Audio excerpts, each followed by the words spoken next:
히브리서 1장 1절부터 3절까지 다 찾으셔서 일어나시기 바랍니다.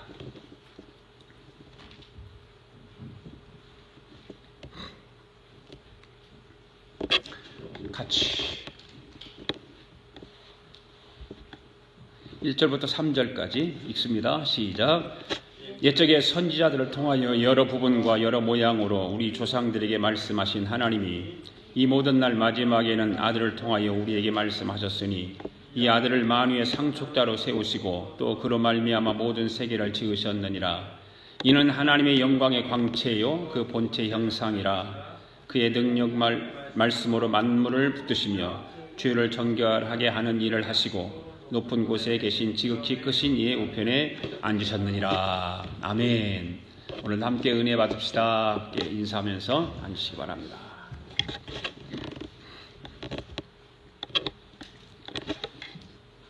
예수를 믿는 사람들은 초대교회 때나 그 세월이 흘러서 쭉 과정 속에서 지현대까지 모든 일들을 보면 예수 믿는 사람들에게는 항상 핍박이 따랐다고 하는 거예요. 초대교회도 핍박이 따랐고 계속해서 예수 믿는 사람들은 그런 세상으로부터의 어떤 핍박 이런 것들이 있었죠. 현대를 살아가는 우리에게도 마찬가지로 예수 믿는 사람들에게 보이게 핍박이 가하기도 하고 보이지 않게 핍박이 가하기도 하고 점점 그런 핍박이 더 심화되어 가고 이제 세상이 과거로 발전하면 할수록 어떤 문화적으로 더 부유하게 되고 삶이 부유하게 되면 될수록 기독교인들의 핍박은 더 심하게 가해진다고 하는 것입니다. 미국이나 우리 조국이나 할 것 없이 자꾸만 기독교의 그 확장을 좁혀가려고 하는 그런 압력들이 보이지 않게 있다고 하는 거예요. 네. 그런 때일수록 우리는 더 정신 차려서 신앙생활을 잘해야 되는데 바로 히브리서를 기록할 당시에도 많은 그리스도인들에게 그러한 핍박이 가해졌다고 하는 것입니다. 협박도 왔고 회유도 오고 그래서 하나님의 말씀으로 바로 신앙생활을 해야 된다, 바로 서야 된다고 하는 것을 히브리서 기자가 당시에 히브리 그리스도인들에게 편지 형식을 띤 설교를 하고 있는 것이죠. 지난 주일에 말씀을 드렸었는데 하나님께서 자신을 말씀으로 말씀하셨다, 드러내 보여주셨다 이렇게 말씀했죠. 하나님은 친히 말씀하기도 하시죠. 그리고 만물을 통해서도 말씀하시기도. 그 말씀으로 하신 거예요. 창조하는 것도 말씀으로 하셨어요. 말씀으로 자신을 계시하기도 하시고 하나님 그랬죠. 네. 하나님께서 이 계시 말씀을 지난주의 말씀을 통해서 우리가 들었던 것처럼 옛적에 선지자들을 통해서 말씀하십니다. 그러니까 선지자가 많지요. 한 사람이 아니라 수많은 선지자들에게 한 사람 한 사람에게 하나님께서 말씀하시고자 하는 그 말씀들을 다 하나씩 하시는 거예요. 네. 여러 가지 방법을 통해서 하죠. 어떤 사람은 꿈으로 하나님 말씀하세요. 어떤 사람은 환상을 보여가면서 말씀을 하세요. 어떤 사람은 내적인 감정 이런 걸 통해서 말씀을 또 하세요. 천사들을 통해서 말씀하시고 역사를 통해서도 하나님이 말씀하세요.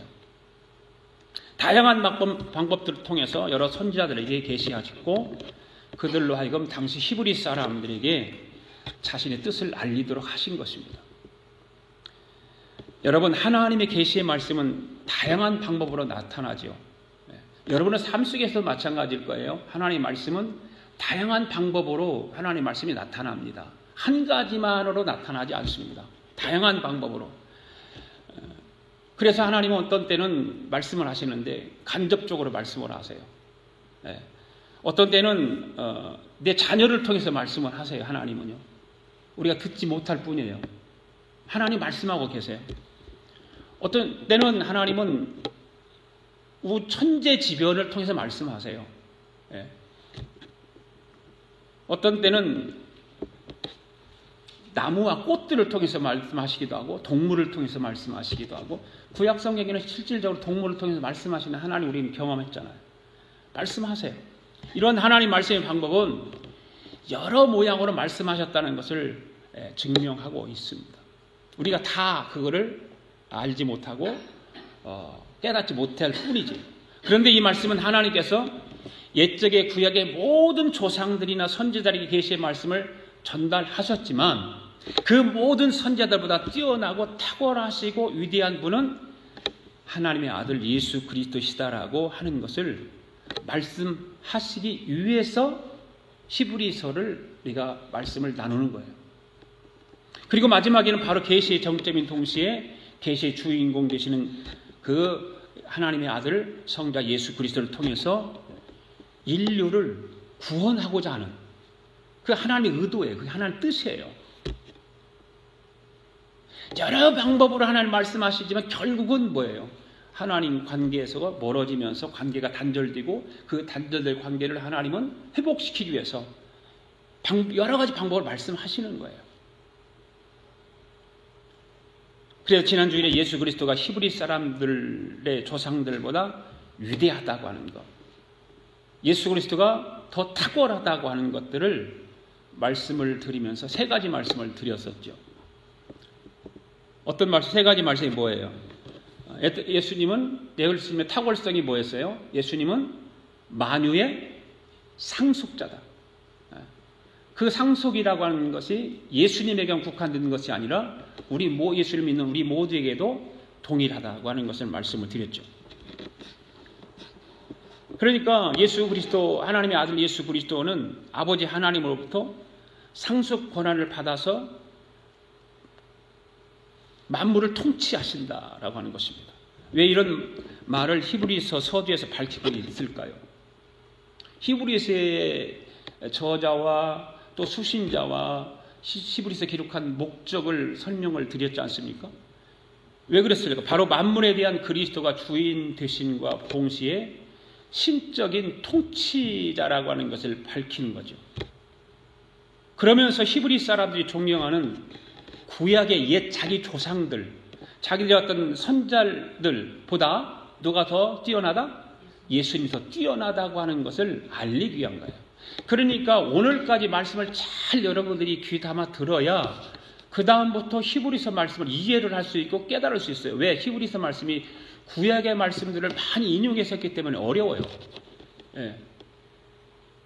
그 다음에 두 번째는 예수 그리스도의 탁월성이 뭐라고 그랬어요? 탁월하신 예수님은 만물의 창조주다. 예. 만물의 창조주다. 하나님께서 만물을 창조하실 때 누가 함께 했어요? 예수님이 함께 하셨다. 예.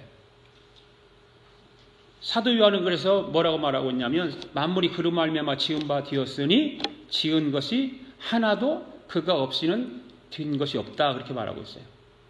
그러니까 그가 누구예요? 예수님이에요. 예수님이 없이 만물이 창조되지 않았다라고 하는 것입니다. 사도 요한의 이 말은 예수 그리스도가 창조사에게 직접적인 관련이 있다 그 말이에요. 예. 그 다음에 세 번째는 뭐예요? 예수님의 탁월성이 뭐라고 그랬어요? 예수 그리스도는 영광의 광채다. 첫 번째가 뭐예요? 만유의 상속자고, 그 다음에 두 번째는 만물의 창조주고, 세 번째는 영광의 광채시다 라고 하는 거죠. 거기까지 지난주에 했죠. 예. 여러분들 지난주 한 주간 예수 그리스도의 영광의 광채를 입고 살았습니까? 예. 예수님이 하나님의 영광의 광채신 것을 여러분 믿습니까? 예. 그럼 우리도 그 영광의 광채를 입고 사는 사람들이거든요. 왜 예수님이 하나님의 영광의 광채신가 하면 하나님이 소유하고 있는 탁월성이 있어요. 하나님만 가지고 있는 전능성이 있어요. 영원성이 있어요. 그리고 무한성을 있어요. 그것을 반영하는 하나님의 영광을 어떻게 됩니까? 제한시된 공간 세계에 살아가는 인간들에게는 직접적인 경험을 할 수가 없습니다. 그 하나님의 모든 위대함, 영원성, 전능성 이걸 경험할 수가 없습니다. 그러니까 하나님께서 어떻게 하십니까? 예수 그리스도를 통해서 하나님을 그 위대함을 알게 하시는 거예요. 구약 성경에서도 그 위대한 모세도 그 하나님의 그 영광을 직접 대면할 수 없었다 그 말이에요. 예. 그런데 그 영광을 인간들 앞에서 형상으로 드러내 보이신 그 분이 바로 누구예요? 예수 그리스도라고. 예수 그리스도. 아멘. 예. 여러분, 예수님을 아는 자만이 곧 하나님을 안다 그랬어요. 예. 하나님과 예수님은 하나예요. 예수님을 모르면 하나님도 모르는 거예요. 히브리서는 동족과 세상의 핍박을 인해서 그리스도교 신앙을 버리고 다시 유대교로 돌아가려고 하는 사람들이 많아졌잖아요. 점점 많아지는 거예요. 그쯤에서 쓰여진 책이다, 글이다라고 말씀을 드렸습니다. 신앙의 위기를 맞은 사람에게 바른 신앙이 무엇인가, 예수를 믿는 목적이 무엇인가, 그리고 그걸 알리고 격려하기 위해서 쓴 편지가 바로 히브리서예요. 우리는 이러한 이해 속에서 본문을 읽어야 된다고 말해요. 그거를 이해하지 못하고 서론 부분을 이해하지 못하면 히브리서를 이해를 안 되는 거예요. 본문 히브리서를 전체에 보면 신학적인 용어들이 참 많이 나와요. 딱딱하게 느껴지고. 하지만 이런 신앙의 위기를 맞았던 당시 성도들의 문제를 해결하기 위한 가장 적절하고 가장 필요한 진리를 알려주고 있는 것이거든요. 오늘 우리에게도 같은 진리의 말씀을 들려지게 될 줄 믿습니다. 당시 히브리 사람들에게만 그랬을까? 히브리 그리스도인들에게만 그랬을까? 현대를 살아가는 그리스도인들도 마찬가지라고 말해요. 바로 이 진리는 뭐예요? 예수님께서 창조주시라는 거예요. 예수님께 구세주라는 거예요. 예수님이 만유의 통치자라는 거예요. 그 말은 무슨 말이에요? 예수님이 하나님이시다. 아멘? 예. 이 진리에 대한 확신이 신앙의 위기에서 빠져나올 수 있는 가장 확실한 방법이에요. 여러분이 신앙생활을 하면서 신앙의 위기가 왔으면 예수님으로 다시 돌아가야 돼요. 다른 방법이 없어요. 신앙의 위기를 회복하기 위해서, 신앙의 나태함을 회복하기 위해서는 예수님으로 다시 돌아가는 거예요. 예수님이 누구신가? 예수님이 나와의 무슨 관계인가? 그걸 알아야만이 되는 거예요. 물론 사람들이 어려움을 당하고 그러면 사람의 위로도 필요하지요. 사람이 위로해주고 격려해주고 다독거려주고 그래야 어떤 신앙에 도움이 될 수 있습니다. 그러나 진리가 무엇인가를 알게 하는 것만큼 신앙을 견고하기는 없다. 사람의 위로와 사람의 격려가 그 신앙을 견고해 주는 것이 절대 아니라는 거죠. 하나님의 말씀, 진리의 말씀만이 신앙을 견고하게 만들어가는 것입니다. 그러니까 말씀을 가까이 해야 됩니까? 안 해야 됩니까? 해야 되는 거예요. 말씀을 가까이 하면 내 신앙이 견고해질 수 없어요. 자꾸 타협하게 되고 세상으로 물결에 그냥 둥실둥실 물이 떠내려가듯이 그렇게 갈 수밖에 없단 말이에요. 때문에 신앙생활 위기가 왔을 때 우리는 다른 데도 답을 찾지 말고 하나님의 능력의 말씀을 통해서 답을 찾을 수 있기를 바랍니다. 진리가 무엇인지를 다시 생각해 보는 것이야말로 우리 신앙을 견고하게 만들어준다 그 말이에요. 때문에 우리는 날마다 말씀 앞에, 말씀 안에 머물러 있어야 되는 거예요. 그리고 말씀을 듣는 것을 게을리하지 말아야 돼요. 이러한 것들을 생각하면서 오늘 본문을 이제 다루도록 하겠습니다. 세 번째까지 했죠. 첫 번째가 뭐라고 그랬어요? 예수님은 만유의 상속자다. 두 번째는 예수님은 만물의 창조주다. 그 다음에 예수님은 영광의 광채시다 그랬어요. 네 번째입니다. 예수님은 어떤 분이실까? 영광의 광채, 영광의 광채.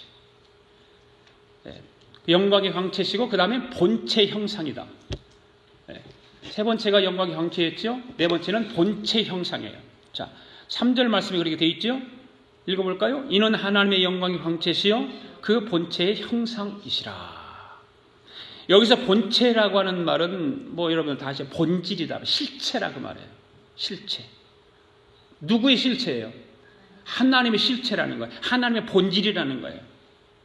형상이라고 하는 말은 쉽게 말하면 무슨 말이냐면 도장을 찍었다 그 말이에요. 도장을 찍었다.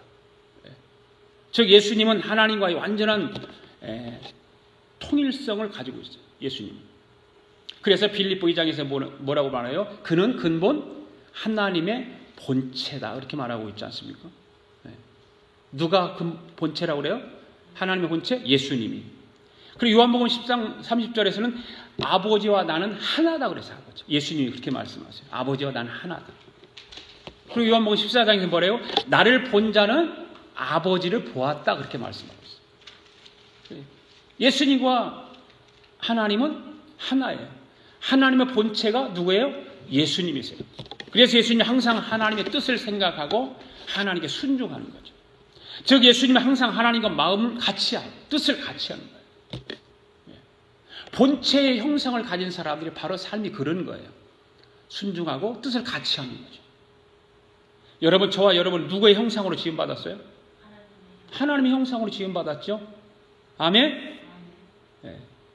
그 형상으로 지음받은 사람들을 어떻게 해야 돼요? 저와 여러분은 안에서 누구의 형상이 그림으로 나와야 돼요? 예수 그리스도의 형상으로 나와야 되는 거예요. 네. 하나님으로부터 하나님의 형상으로 지음받은 저와 여러분인데 내 삶 속에서 그림이 엉뚱하게 나오면은 아니라 그 말이에요. 지난 주일에 들었던 영광의 광채와는 다른 거예요. 본체 형상은. 본체 형상이 내 삶 가운데서 그려질 때 영광의 광채가 빛을 발하게 되어 있어요. 누가 하나님 본체의 형상이라고요? 예수님. 그럼 우리도 예수님과 같이 하나님의 본체 형상을 입은 자입니다. 아멘? 예. 여러분, 하나님께서 우리를 가만두면 어떻게 될까요? 하나님의 형상을 따라 지음받은 우리예요. 그러면 하나님이 우리를 가만두면 어떻게 될까요? 알곡이 될까요? 잡초가 될까요? 잡초가 되죠. 우리는 하나님을 가만히 놔두면 잡초가 되기 쉬운 존재들이에요. 그래서 하나님께 저와 여러분들을 자꾸 어떻게 합니까? 흔드는 거예요. 막 흔들어 놔요. 하나님께 저와 여러분들을 흔들어 놔요. 그러기 위해서 어떻게 하셨다고 하나님 말씀하세요? 성경에서 구속하셨다. 구속했다. 하나님이 저와 여러분을 구속했어요. 구속한 사람은 어떻게 자유가 있나요? 없나요? 없죠. 죄를 지은 사람이 우리나라의 대통령이 지금 구속돼가고 가 있잖아요. 마찬가지예요. 자유가 없어요. 구속이라고 하는 단어는 자유가 없는 거예요. 꼼짝 못하도록 하는 거예요. 자유의 몸이 아니에요. 이 말은 뭘까요? 하나님께서 우리를 구속하실 때 우리를 우리의 의지대로 살아가도록 그냥 놔두는 것이 아니라는 거예요. 그러면 누구의 의지대로 살아가도록 돼 있어요? 하나님의 의지대로 살아가도록 하나님이 그렇게 이끌어 가시는 거예요. 그래서 우리를 흔드는 거예요. 네 번째가 영광의 광채다. 그렇죠? 본체다. 하나님 그의 본체다. 세 번째가 영광의 양체고 그 다음에 본체 형상이다. 그럼 다섯 번째는 뭘까요? 자, 1절, 3절 또 있습니다. 시작. 이는 하나님의 영광의 광채요 그 본체 형상이라 그의 능력으로 말씀으로 만물을 붙드신다. 그랬죠. 능력의 말씀으로 말씀을 붙드시는 분이다. 예수님은. 이 말씀은 예수님이 하나님과 동등한 위치에 있음을 잘 나타내 주는 말이에요. 예수님이 모든 만물을 붙드신다고 하는 것은 예수님이 그 세미한 손길이 미치지 않는 곳이 없다 그 말입니다. 우주 온 세계 곳곳에 구석구석에 예수님의 그 세미한 손길이 닿지 않는 곳이 없다. 아멘? 할렐루야. 여러분이 이 우주가 있어요. 우주가. 지금 여러분들이 지금 의자 앉아있지만 우리는 지금 우주 어디에 있는 거예요? 공간 속에 있는 공간에 둥 떠 있는 거예요. 여러분들 앉아있는 것 같지만 떠 있는 거예요. 왜 앉아있어요? 예수님의 손길이 닿이기 때문에 앉아있는 거예요. 모든 우주 역사는 하나님 예수 그리스도를 통해서 이루어 가시는 거예요. 우리가 편하게 앉아있지만 우리는 꼭 떠 있는 거예요. 떠 있는 거지.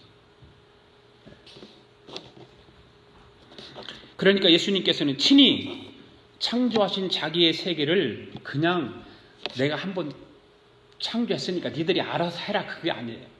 그냥 방치해 놓는 것이 아니에요. 보존하시고 다스리시는 거예요. 아멘. 예수님이 그 일을 하신다 그 말이에요. 만물을 말씀으로 붙드신다고 하는 말이 바로 보존하신다 그 말입니다. 붙드신다고 하는 말. 오늘 저와 여러분들에게만 맡기지 않나요? 예수님은 이 온 세계를 그냥 놔두지 않으세요. 다스리시는 거예요. 붙들고 계시는 거예요. 그 중심에 예수님이 계시는 거예요. 하나님이 그 일을 하시는데 그 중심에 예수님이 있다 그 말이에요. 오늘 저와 여러분들에게만 맡기지 않는 거예요. 그런데 오늘 모든 만물을 붙드시는데 무엇을 붙든다고 말씀하고 있어요? 앞에 보니까 무엇을 붙들고 있어요? 능력의 말씀으로. 능력의 말씀으로 붙들고 계신다. 그렇게 말씀하고 있습니다. 여러분들이 집에서 뭔 일을 할 때에, 뭘 운반하고 그럴 때에 여러분들이 힘을 의지해서 이렇게 손으로 들잖아요. 손의 힘을 의지합니다. 물리적인 힘을 또 어떤 기계를 통해서 힘을 가지고 이용합니다. 운반을 하기도 합니다. 그렇게 하듯이 마찬가지로 예수님께서도 우리가 보이지 않는 예수님이 가지고 있는 힘이 있죠. 그것을 이용해서 만물을 다스리신단 말이에요. 그 힘이 뭐예요? 말씀이라는 말씀. 능력의 말씀. 아멘? 그냥 말씀이 아니라 능력의 말씀이다. 여러분, 말씀 가운데는 두 가지 말씀이 있죠. 하나는 로고스라고 하는 말씀이 있고 하나는 레마라고 하는 말씀이 있어요. 로고스와 레마의 차이가 뭘까요? 로고스 말씀은 여러분들이 말씀을 읽어서 그러면 그걸 내 생각 속에 딱 집어넣어요. 그냥 가지고 있는 거예요. 내 마음에. 로고스 말씀이 그거예요. 그럼 레마의 말씀은 뭐예요? 레마의 말씀을 들었어요? 내 생각이 들어갔어요? 그러면 그것이 어디로 나와요? 내 삶으로 나타내는 거예요. 그게 레마의 말씀이에요. 이 예수님께서 능력의 말씀으로 만물을 다스린다고 하는 말이 바로 그 레마의 말씀이다. 여러분들은 어떻습니까? 여러분들 신앙생활을 하면서 하나님의 말씀을 그냥 로고스의 말씀으로만 받아들입니까? 레마의 말씀으로 적용하며 삽니까? 중요한 거예요, 이거요. 많은 그리스도인들이 신앙생활 하는데 로고스의 말씀으로만 가지고 살아요. 내 마음속에 그냥 두고 살아요.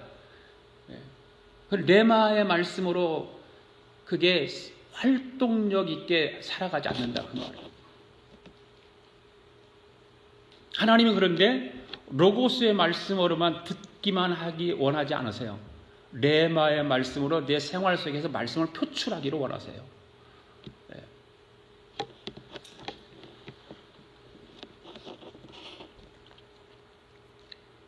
내 생각 속에만 있는 것이 아니라 그 말씀을 통해서 명령을 하고 실천을 하고 그러는 것이죠. 지구가 공중에 떠 있는 것도 여러분 우주가 자전하면서 혹은 공전하는 일도 주님이 붙드신 힘으로 정말 한 치의 오차도 없이 움직이잖아요.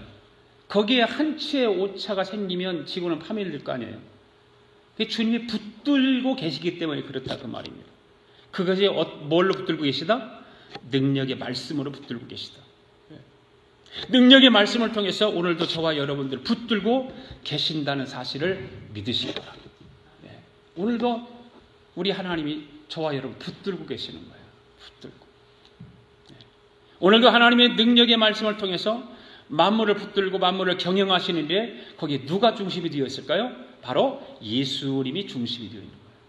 아멘. 만물을 붙들고 계시는 예수님이 오늘도 저와 여러분들을 붙들어 주시는 거예요.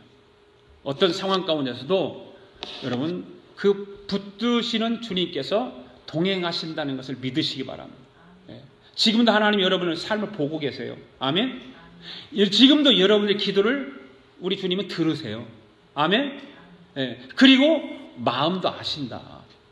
보고 듣고 안다 그랬어요. 안다. 우리 주님은 다 알고 계세요. 보고 계시고 알고 계시고 듣고 계시고. 우리 하나님은 그래서 능력의 하나님이다. 우리 하나님이 약속을 이루시는 하나님이야. 언약을 체결하시면 그 체결한 언약을 하나님은 지키신다, 안 지키신다? 지키신다. 누가 안 지킨다? 내가 안 지킨다. 우리가 아니라 내가 안 지키는 내가. 네. 하나님은 말씀하신 걸 그대로 이루어가요. 그게 하나님의 계획이에요. 그것이. 네. 그 중심에 반드시 누가 있어요? 예수님이 계시다. 예수 그리스도를 통해서 이루어 가시는 거예요. 아멘. 한 6번째. 또 3절 말씀 또 있습니다. 시작. 이는 하나님의 영광의 광채시요 그 본체 형상이시라. 그의 능력의 말씀으로 만물을 붙드시며 죄를 정결하게 하는 일을 하신다. 예수님은 어떤 분이다? 죄를 정결하게 하시는 분이다. 네. 여러분, 우리의 죄가 하나하나 낱낱이 하나님 앞에 기억될까요? 기억되지 않을까요? 아니, 그냥 그 말 하지 말고 기억됩니까? 안 됩니까? 기억되죠. 그러면 최후의 심판의 날 그 기억되어진 것이 밝혀질까요? 밝혀지지 않을까요? 안 밝혀져요? 왜 안 밝혀져요? 밝혀지지. 밝혀져야 다 밝혀져요. 네. 그런데 신비한 일은 뭘까? 왜 안 밝혀진가? 밝혀지지 않는 말이 맞는데 왜 안 밝혀질까? 예수님께서 십자가에 흘리신 피를, 보혈의 피를 믿는 자에게는 그 기록이 지워진다. 네. 아멘? 그러니까 우리는 하나님이 그 예수 그리스도의 보혈의 피를 믿고 의지하고 믿는 사람에게는 그 죄가 기억되지 않아요. 최후의 심판의 날 우리의 죄가 밝혀지지 않아요. 왜? 기억하지 않기 때문에. 예. 지워져 버렸기 때문에. 할렐루야. 예. 이게 제 신비라. 이게 진리의 신비, 하나님 말씀의 신비인 거예요. 그냥 우리는 한국 사람들이 말을 선포하고 여러분 듣고 그러지만 여러분 그 말씀을 깊이 묵상하면 이거 같은 신비가 어디가 있어요? 그리고 예수 믿는 사람이 복받는 사람이다. 이 신비의 말씀을 내 마음속에 믿음으로 가지고 있으니까 얼마나 축복받은 사람이야. 모든 죄는 예수 그리스도의 보혈의 피를 믿는 순간 다 어떻게 돼요? 지워지는 거예요. 할렐루야. 네. 지난 화요일 날 우리 교단 남침례 교단에 우리 북가주에 있는 한인 교회들이 총회가 있었어요. 총회가 있어서 총회를 마치고 나서 이제 몇몇 목사님들과 함께 이제 또 티타임 온다고 모여가지고 티타임을 하면서 이야기를 나누는데 목사님들이 한마디씩 해요. 목회하는 게 힘들다. 너무 힘들다. 그래서 저한테 어떤 후배 목사님에게 목사님 목회하는 데 뭐가 가장 어려운가요? 물어봐요.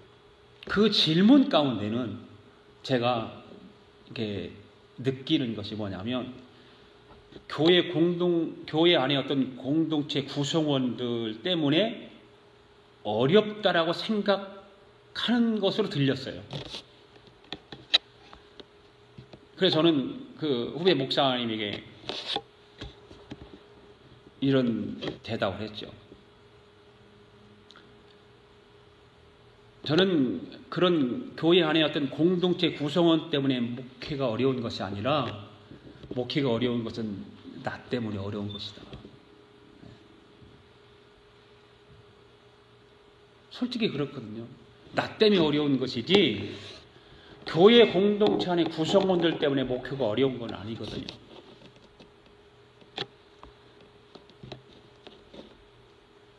많은 사람들이 어려운 일을 당하고 힘든 일을 경험하면 그 문제를 누구에서 찾으려고 그래요? 다른 사람에게서 찾으려고 그런다고 말해요. 나의 세계에서는 찾으려고 하지 않아요. 다 남에게서 찾으려고. 그런데 솔직히 여러분 말해보세요. 다른 사람 때문에 어려운, 물론 그런 사람 있을 수 있어요. 그런데 다른 사람에게 있다라고 단정짓고 얘기를 하고 다 대화를 해도 그거를 깊이 찾아보면 그 문제가 다 나에게 있는 거예요. 결국은. 내가 내 삶에 내 신앙에 걸림돌이 될 때가 참 많다 그 말이에요. 가정 안에서도 부부가 당신이 잘못해서 그러지만 다 깊이 묵상하고 찾아보면 나 때문에 있는 거, 나 때문에. 사모님들이 목사님들한테 막 이렇게 바가지라고 하면 바가지고 그런 말들을 많이 하잖아요. 한대요, 그러잖아요. 목사님 교제에 보면 그런 얘기를 많이 하고 저도 마찬가지고. 그런데 그것이 다 그쪽 바가지를 긁는 편에서 찾아보니 자기 때문에 그럴 수도 있거든요. 근데 그거는 모르는 거죠. 그 상대방에만 자꾸 이제 뭐가 맞았다, 문제가 있었다. 그런 얘기를 하는 거죠. 여러분, 하나님께서 저와 여러분을 믿음의 사람으로 만들어 가기 위해서 하나님은 우리에게 항상 어떤 과제를 줘요. 과제를 주는데 그 과제를 하나님께서 우리에게 맡길 때에 그 과제를 안고서 끙끙거리라고 맡겼을까요? 그렇지 않아요, 하나님은.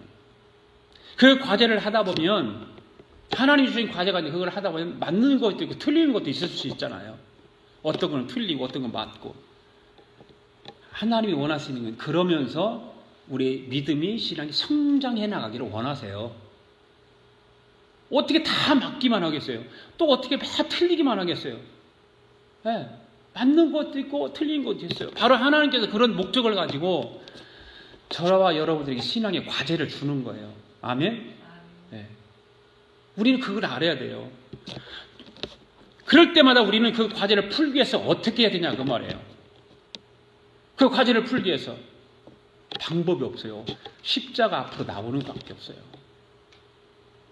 다른 방법으로 그 과제를 풀어가려고 여러분들 노력해보세요. 몸부림쳐보세요. No. 십자가 앞에 엎드리는 거예요. 주님 앞으로 다가가서 예수 그리스도의 구원을 얻어야 되는 거예요. 주님 앞에 나 이제 갑니다. 내 모습 그대로 나오는 거예요. 십자가 앞에 나오는 길밖에 없어요. 네.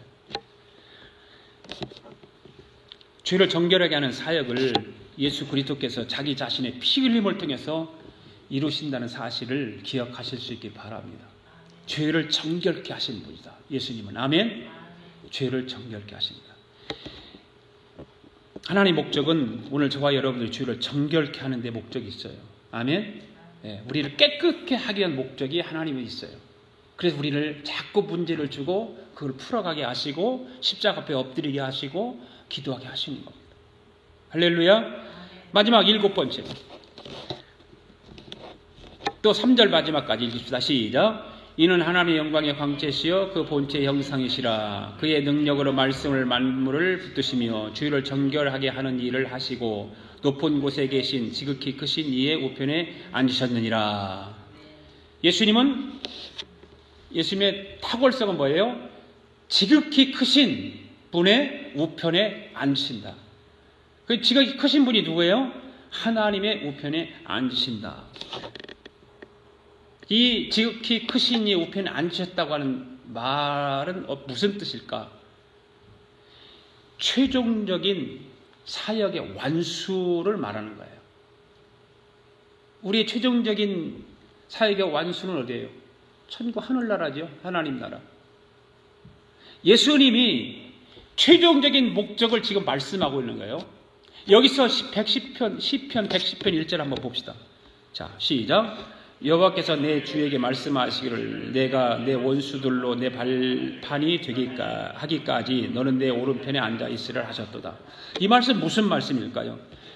오실 메시아의 최종적 그림을 암시하고 있는 시편 기자가 쓴 글이거든요. 오실 메시아 최종적인 일.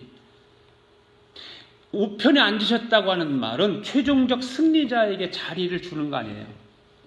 그러니까 이 말들을 우리가 알으려면 당시의 전쟁 상황 가운데서 전쟁에서 이기고 온 그 승리자에게 주어는 것이 무엇인가라고 하는 거예요. 면류관도 주어지지만 결국 그 왕의 우편의 자리에 앉게 해서 잔치를 베푼다 그 말이에요. 전쟁을 통해서 이기고 온 승리자에게. 여러분, 이스라엘 나라는 우리나라의 충청도밖에 안 돼요. 강원도, 충청도. 그 조그만한 나라거든요. 인구도 얼마 안 돼요, 이스라엘은. 그런데 그런 나라에 이스라엘로 유다로 갈려갖고 싸움을 하잖아요. 예. 그런데 그 싸움 가운데서도 승리하고 돌아온 장군에게는 잔치를 왕의 보좌 우편에 앉게 해서 잔치를 베푸는 거예요. 그것을 상상을 하면 이 말씀을 이해가 금방 되죠. 바로 최종적 승리자에게 주어지는 그 우편이라고 하는 거예요. 그 영광의 자리죠. 마가복음 16장 19절 한번 또 봅시다. 시작. 주 예수께서 말씀을 마친 후에 하늘로 올리시사 하나님 우편에 앉으셨느니라. 자, 이 말씀도 우리가 그냥 겉으로 읽기 쉬워요. 예수님이 올라갔습니까? 올리심을 받았습니까? 올리심을 받았죠. 그냥 예수님이 그냥 홀로 올라가신 게 아니에요. 올리심을 받은 거예요. 이 말은 뭐예요? 최종적 승리의 완성된 그림을 보여주고 있는 거예요. 여러분, 예수님께서 이와 같은 최종적 승리를 하기에 어떤 일이 있었을까요? 예수님에게는 엄청난 고통이 있었죠. 아픔이 있었죠. 협박도 있었고 저주도 있었고 비아냥거림도 있었고 이런 모든 고통과 아픔을 감내하고 이겨냈어요. 그것을 이겨낸 최종적인 그래서 승리를 예수님이 하셨잖아요. 그 승리의 자리에 바로 보좌의 크신 이의 우편에 앉으셨다고 하는 걸 얘기합니다. 여기서 오늘 우리가 함께 생각해야 할 건 뭐예요? 이 모든 일에 누가 함께하고 계십니까? 바로 저와 여러분이 여기 함께하고 있다 그 말이에요. 본문에 나오는 예수님의 광대한 묘사를 통해 우리가 얻게 되는 교훈들이 있어요. 예수님 안에 있는 삶이 얼마나 복된 삶인가, 얼마나 영광된 삶인가. 예수님 안에 있으면 우리에게 어떤 축복이 주어질까. 그냥 생각해 보는 것은 예수님의 안에만 있으면 우리 시각도 바뀌어진다. 믿으세요, 여러분? 시각도 바뀌어진다. 예수님 안에 있으면. 우리가 예수님 안에 있지 않고 자꾸 예수님 밖으로 뛰쳐나가려고 하기 때문에 우리 시각이 그대로 머물러 있는 거지, 예수님 안에만 있으면 시각도 바뀌어진다. 그러면서 우리 시각이 바뀌어지면 내 삶에 자신감도 생기는 거예요. 또 예수님 안에 있으면 우리의 생각도 바뀌어요. 아멘? 생각도 바뀌어요. 온통 우리는 세상 것으로 생각이 가득 차 있잖아요. 드라마를 많이 보는 사람은 드라마 생각으로, 그렇죠? 세상 음악을 많이 듣는 사람은 세상 음악으로 생각이 가득 차 있어요. 또 회사의 일을 열심히 하는 사람들은 회사 일에 막 다 생각이 빼앗겨 있어요. 회사 일에만 가득 차 있어요. 여러분, 예수님 생각으로 가득 찬다고 해보세요. 그럼 예수님 생각만 하고 있을 거 아니에요. 그러면 바뀌는 거예요. 그러니까 주님께서 그 사랑하는 하나님의 사람을 사랑하시죠. 불쌍히 여기시고 그래서 이끌어 가시는 거예요. 여러분, 주님께서 이 만물을 붙들고 계시다면 우리도 붙들어 주십니다. 아멘. 그렇다면 우리는 항상 우리의 생각들이 말씀 안에서 긍정적인 생각해야 되고 희망적으로 생각하고 항상 그 가운데, 그러면 긍정적이고 희망적으로 생각하는 사람에게 슬픔이 있을까? 기쁨이 있을까요? 기쁨이 있죠. 그런 사람에게 기쁨이 있는 거예요. 하나님은 그리스도인들에게 말씀하죠. 항상 기뻐하라. 쉬지 말고 기도하라. 주 안에서 항상 기뻐하라 이런 말씀을 하시잖아요. 그래서 우리 믿는 사람들은 한마디로 기뻐하는 사람이죠. 할렐루야. 그냥 웃어야 돼, 웃어야 돼. 심각하게 하지 마. 말씀을 들을 때도 그냥 뭐 묵상하듯이 그냥 잊지 말고 웃어야. 밝게 들으시고 은혜 받으면 활짝 웃기도 하고. 물론 삶에 있어서 어려움을 당하면 웃으며 살기가 쉽겠어요? 근심 걱정이 앞에 있는데 어렵죠? 그런데 우리는 어떤 경우에도 그리스도 안에 있는 사람은 좌절하지 말아야 된다. 어려움이 있고 힘든 일이 있어도 좌절하지 말고 낙심하지 말아야 된다는 거죠. 왜냐하면 우리는 여전히 누가 붙들어 주세요? 주님이 붙들어 주시기 때문에. 할렐루야. 그래서 우리는 그 주님과 함께 동행하면 되는 거예요. 하나님은 우리의 삶을요, 아까도 말씀을 드린 비슷하지만 때로는 그냥 우리를 강하게 땡길 때도 있어요. 팽팽하게. 어떤 때는 하나님이 또 느슨하게 놀 때도 있고. 예. 그렇거든요. 한 가지 분명한 건 뭐냐면 그 줄이 누구의 손에 달려있냐? 바로 하나님의 손에 달려 있는 거예요. 하나님이 줄을 잡고 놨다 줄였다는 거죠. 하나님의 손에 달려있다. 연을 띄워봤나요? 연을 띄워보면 연줄을 잡은 거는 내가 잡고 있어요. 그럼 연줄을 당기면 하늘로 높이 날아가죠. 연줄을 느슨하게 넣으면 연이 쫙 내려가죠. 그런 거예요. 예수님의 생각, 또 예수님의 마음, 이런 것들을 아는 것이 중요하죠. 그리고 예수님 안에 있으면 우리의 삶도 바뀌어요. 아멘? 많이 바뀌었죠, 여러분들? 예수님 안에 있으면서 많이 바뀌었을 거예요. 어떤 분은 놀라운 은사를 받고도 삶은 하나도 바뀌지 않는 사람이 있어요. 은사는 많이 받았는데. 어떤 사람은 하나님으로 치유받은 것도 많아요. 그런데 옛날처럼 그냥 살아요. 그때만 막 아쉬워하고 하나님 나 살려주세요. 나 치료해주세요. 하나님 이런 은사 주세요. 그러고 주었어. 그런데 그대로 살아 옛날처럼. 하나님 치유해서 고쳐주세요. 그래 고쳐줬는데 고침받고 나서 전혀 변하지 않았어요. 그런 면을 생각할 때 우리의 삶이 바뀌는 것이 기적이다 그 말이에요. 기적. 삶이 바뀐 사람은 기적 같은 삶을 사는 거예요. 우리가 주님 안에 있으면 우리로부터 주님의 광채가 나오게 될 줄로 믿습니다. 히브리서를 이제 다음 주부터 이제 본론으로 더 들어가서 이제 다룰 텐데 꼭 이런 예수님에 대해서 예수님이 왜 이런 예수님에 대해서 이런 말씀을 왜 했는가라고 기억하면서 들으면 훨씬 우리에게 큰 은혜가 있게 될 줄로 믿습니다. 기도하겠습니다. 하나님 아버지 감사합니다. 오늘도 예수님이 왜 탁월하신가 말씀을 통해서 듣고 배우게 하심을 감사합니다. 이 한 주간도 예수님의 탁월하심을 함께 받은 우리의 삶을 통해 세상에서 빛과 소금의 역할을 바로 하며 살아가는 우리 아가페 교회의 공동체가 되도록 성령 하나님께서 항상 동행하여 주시옵소서. 또한 주님의 능력의 말씀을 레마의 말씀으로 선포하며 살아가는 우리 아가페 교회의 공동체가 되도록 지혜와 큰 믿음으로 채워 주시옵소서.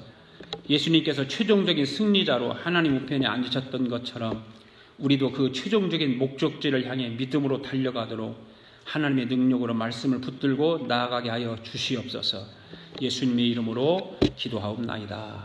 아멘.